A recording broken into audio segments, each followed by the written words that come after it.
우리 주변에 있는 대부분의 사람들은 우리가 가난하고 행복하지 않게 사는 것을 바라는 것 같습니다. 우리가 어떤 것에 대해서 도전을 한다거나 큰 그런 꿈을 가지고 아니면 욕망을 가지게 되면 그에 대한 부정적인 이야기를 하는 경우가 굉장히 많습니다. 이번에 한 분이 저에게 질문을 보내주셨는데 교회 다니고 있습니다. 12년째 교회 다니고 있는데 마음이 행복하지 않다라는 것, 그에 대해서 한번 여러분과 함께 공유를 할까 합니다. 먼저 질문 보겠습니다. 저는 12년째 교회에 다니고 있는데 마음이 행복하지가 않습니다. 목사님께서 설교 때 자주 겸손해야 한다, 욕심을 버려야 한다는 말씀을 하십니다. 그러면서도 11조와 감사헌금 등은 넉넉히 내야 하나님께서 큰 복을 주신다고 하십니다. 저는 제가 하고 싶은 일을 하면서 성공하고 싶고 부자도 되고 싶은데 자꾸 목사님 말씀이 떠오릅니다.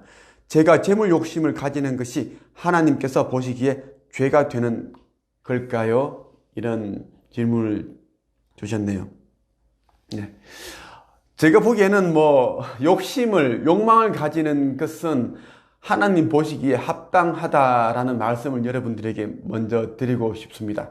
오히려 욕심이 없고 욕망이 없는 사람들이 하나님 보시기에 합당치 않은 자다라고 저는 그렇게 생각을 합니다. 특히 종교인, 그 종교들 가운데에서도 하나님을 믿는 기독교인들이 열심히 기도를 하고 교회를 찾지만 덜 행복한 것 같습니다. 그리고 가난한 사람들이 대부분이더라고요. 저도 과거에는 열심히 교회 다녔습니다. 매주 교회에 가서 하나님께 기도하고 회개하고 목사님의 설교 말씀을 듣고 지난주 내가 잘못된 그런 삶을 살았구나, 그런 반성도 했습니다. 그리고 이제 교회에 예배를 드리고 나면 이제 돈 1,000원, 2,000원을 내서 국수 한 그릇 먹고 그렇게 집으로 돌아오곤 했습니다.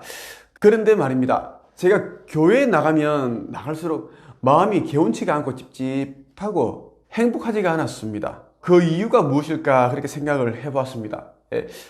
그 당시 저는 월급이 70만 원, 80만 원 정도밖에 받지 않는 그런 힘든 삶을 살고 있었고요. 그리고 집안 환경만 보더라도 모든 게 최악의 그런 상황이었습니다. 아버지께서 갑자기 돌아가셔서 그에게 빚이 있었고요.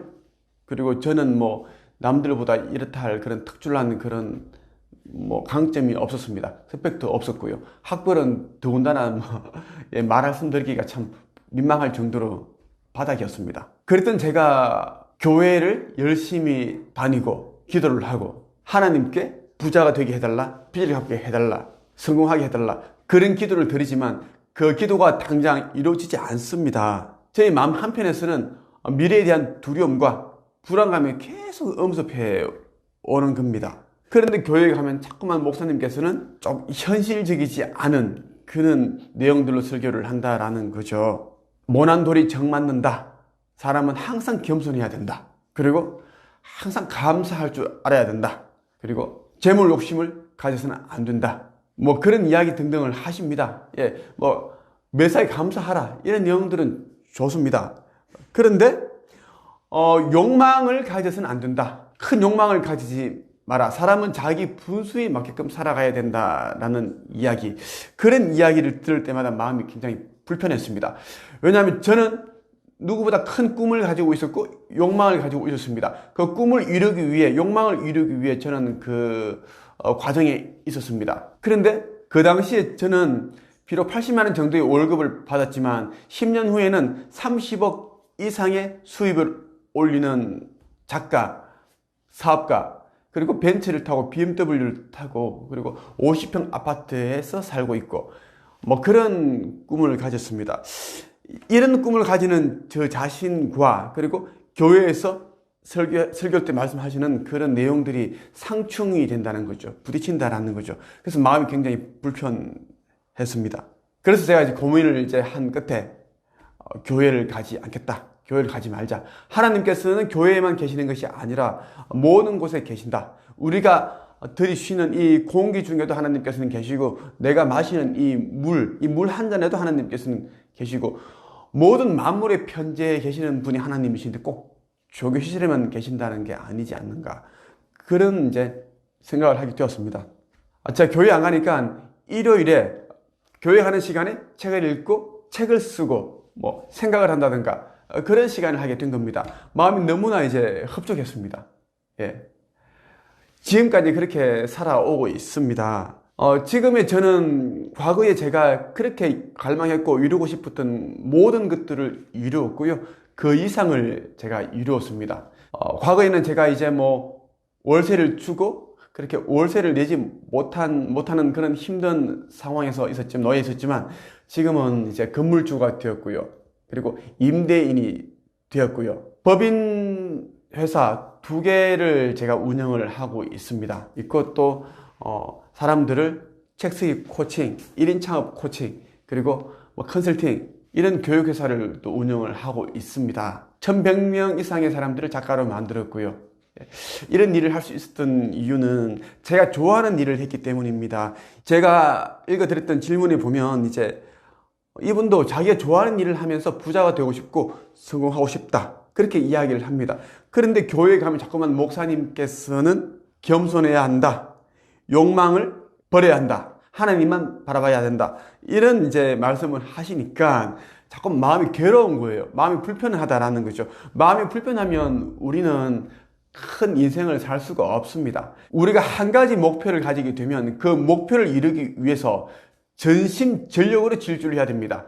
그런데 그 과정에서 자꾸만 죄의식을 느낀다든가 마음이 불편하다라는 그런 생각이 든다면 100% 열정을 바칠 수가 없습니다. 그런데 어떻게 목표가 이루어질 수 있겠습니까? 제가 당당하게 말씀드리겠습니다. 하나님께서는 여러분들이 원하는 것을 원하십니다. 다른 사람들 눈치 보느라 여러분들이 하고 싶은 것을 하지 못하는 그런 어리석은 삶을 살지 마십시오. 하나님께서는 우리를 만드실 때 하나님께서 가지고 있는 그런 모든 요소들을 그대로 우리의 내면에 넣어주셨습니다. 우리는 내가 무엇을 원하는지 그것을 알고 어떻게 하면 그것을 빠르게 이룰 수 있을지를 찾고 그리고 내가 원하는 그 사람이 되었다라는 것을 믿고 기다리면 됩니다. 이 3가지를 여러분들이 기억을 하셨으면 좋겠습니다. 저는 제가 원하는 일을 합니다. 남들이 원하는 그 일을 하는 것이 아니라 저는 제가 원하는 일을 하면서 즐겁게 행복하게 살아가고 있습니다. 이 과정에서 저의 실력은 계속 성장해 나가고 있습니다. 그 성장해 나가는 만큼 저의 인생의 크기 또한 커지고 있죠. 하나님께서는 여러분들이 좋아하는 일을 하면서 행복한 그런 인생을 살기를 바랍니다.